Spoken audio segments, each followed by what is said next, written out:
So for today's video, we're going to be building off of what we talked about yesterday, and that's how habits such as nail biting, chewing the inside of your cheek, excessive scrolling or screen time don't necessarily have to be addressed themselves, but are symptoms of a deeper cause. And by addressing a deeper cause, you can actually stop that behavior and improve. Yesterday we talked about addressing this mentally through meditation, mindfulness, and some other exercises I talked about.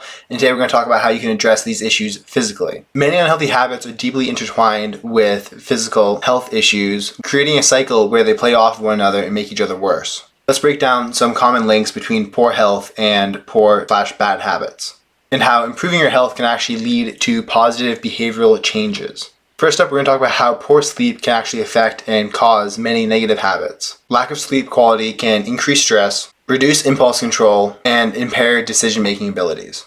When you're sleep deprived, your brain's ability to make rational decisions is significantly hindered, and you're more likely to engage in negative behaviors such as nail biting, excessive eating, doom scrolling, because you're primarily working on a dopamine system. So when your brain isn't able to perform at its best, you revert from a logical system back to one purely driven by dopamine, which these behaviors do release short-term dopamine, but have a negative effect long-term. However, when you are excessively tired, your brain isn't thinking long-term, it's only thinking of the present, and at that time in the present, you want dopamine.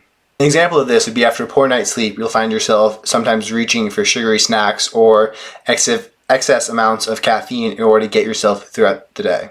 This creates a negative cycle where you struggle to sleep at night due to the caffeine and the excess sugar in your system. Prioritizing good sleep hygiene can improve your mood, increase energy, and enhance your self-control. With better sleep, you're more likely to have the mental clarity and willpower to resist or stay away from some of your negative habits. For example, when you get enough rest and you feel good in your own body, you're more likely to stay away from highly processed foods and foods that wind up making you feel worse off down the road. Next up on the list is low metabolism. A sluggish metabolism can affect your energy levels, making it harder for you to stay active or motivated throughout the day. Similar to a lack of sleep, you'll find yourself reaching for excessively sugary snacks and caffeinated drinks in order to keep your energy levels up. When your energy levels are too low, you actually start avoiding physical activities, which will increase your metabolism, hence giving you more energy down the road. Instead, you might choose activities such as scrolling on your phone, watching movies, or playing video games, which actually causes you to be more sedentary, lowering your metabolism, creating a negative spiral downwards. Some of the best ways to improve your metabolism when you're first starting off is eating clean food, getting enough sleep, and also going for long walks. Even 15 minutes or so a day can significantly help raise your metabolism levels and giving you the energy you need to take on larger tasks, such as going to the gym. Nutritional deficiencies will also wind up giving you poor brain function. Without the proper amounts of omega-3, magnesium, zinc, and B vitamins, you're going to find your brain operating at suboptimal levels. These mental states can drive unhealthy coping mechanisms such as overeating, smoking, and excessive phone use. An example of this would be someone deficient in magnesium will feel a lot more stressed out in their brain, and to try to avoid that feeling of stress or at least hide from it, they'll tend to go on their phone and scroll mindlessly. Poor brain function also leads to you seeking out more dopamine-giving behaviors such as overeating, scrolling on your phone endlessly, or doing drugs because they temporarily stimulate your brain and make you feel better.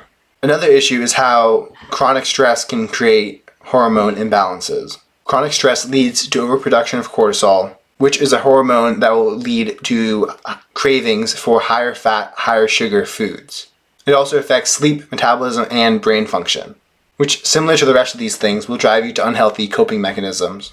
Excessively high levels of cortisol can actually detrimentally affect your progress in the gym by making it so that your body retains onto stored fat deposits due to the high stress levels as a survival response.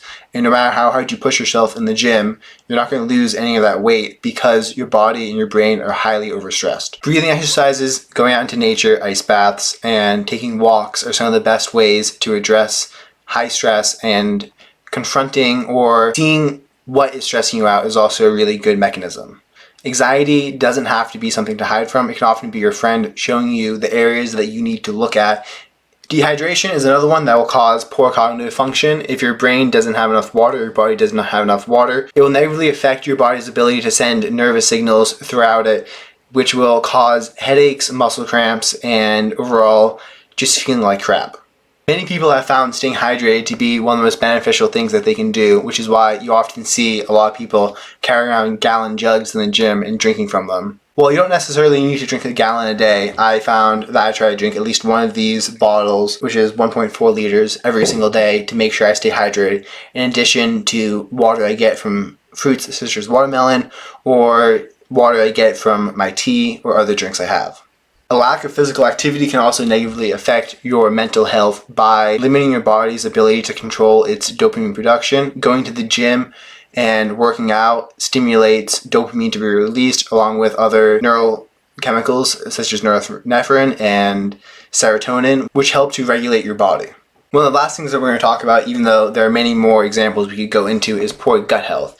Your gut is where all the nutrients in your body gets broken down and absorbed. So even if you take a lot of supplements, if your gut health is poor, then you will not wind up being able to absorb a lot of that nutrients and you're just going to wind up pooping it out.